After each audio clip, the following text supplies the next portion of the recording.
ফিলিস্তিন ও ইসরায়েল ইস্যুতে জাতিসংঘের ভূমিকা প্রশ্নবিদ্ধ বলে মনে করেন বিএনপির স্থায়ী কমিটির সদস্য সালাউদ্দিন আহমদ।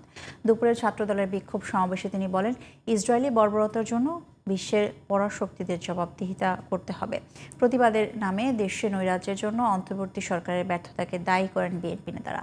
মনিরুজ্জামানের রিপোর্ট। শুধু ফিলিস্তিনিরাই নয়, কাঁদছে পুরো বিশ্ব। গাজার ধ্বংসস্তূপের মতোই ক্ষোভ জমাট বেঁধেছে বিশ্ববাসীর হৃদয়ে। প্রতিবাদ ছড়িয়ে পড়ছে এক দেশ থেকে আরেক দেশে।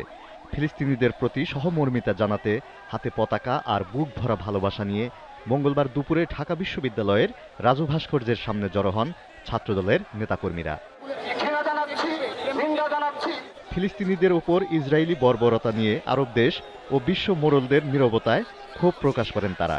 এই রকম হত্যাযজ্ঞ যাতে অন্ততপক্ষে মুসলিম রাষ্ট্রের উপর আর কখনো না চালানো হয়। ফিলিস্তিনের জমি, ফিলিস্তিনের পুণ্যভূমি আল আকসা আমাদের থাকবে। গণহত্যা, বর্বর গণহত্যা চালাচ্ছে বিশ্বের ইতিহাসে বিরল। এ ধরনের গণহত্যা অতীতে ইতিহাসে খুঁজে পাওয়া যায় না। প্রধান অতিথির বক্তব্যে বিএনপির স্থায়ী কমিটির সদস্য সালাউদ্দিন আহমদ বলেন, জাতিসংঘের নীরব ভূমিকা ইসরায়েলি আগ্রাসনকে মদদ দিচ্ছে। জাতিসংঘের ভূমিকা প্রশ্নবিদ্ধ, কিন্তু ইসরায়েলিরা কখনো জাতিসংঘের কোন রেজলিউশনের প্রতি সম্মান দেখায়নি।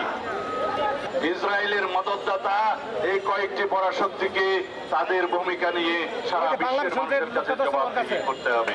পতিত আওয়ামী লীগ সরকার পরোক্ষভাবে ইসরায়েলের পক্ষ নিয়েছে বলে অভিযোগ করেন বিএনপির সিনিয়র এই নেতা। দেশের আপামর জনসাধারণের বিরুদ্ধে আড়ি পাতা যন্ত্রের মাধ্যমে যে নির্যাতনের তারা সূচনা করেছিলেন, সেই আড়ি পাতা যন্ত্র পেগাসাস স্পাইওয়ার সে ইসরায়েল থেকে তারা খরিদ করেছিল এই হাসিনা সরকার।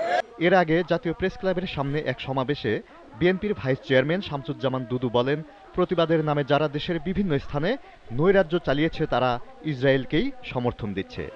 তথাকথিত অভিযোগের নামে আক্রমণ করেছে এবং লুটপাট করেছে, এটা ঘৃণ্য ব্যাপার, এটা সমর্থনযোগ্য না। যারা করেছে তারা মানবতার কলঙ্ক। নৈরাজ্যকারীদের বিরুদ্ধে দ্রুত ব্যবস্থা নেওয়ার দাবিও জানান বিএনপি নেতারা। বাংলাদেশ যে কোনো। Moniruzzaman, GTV news, Dhaka.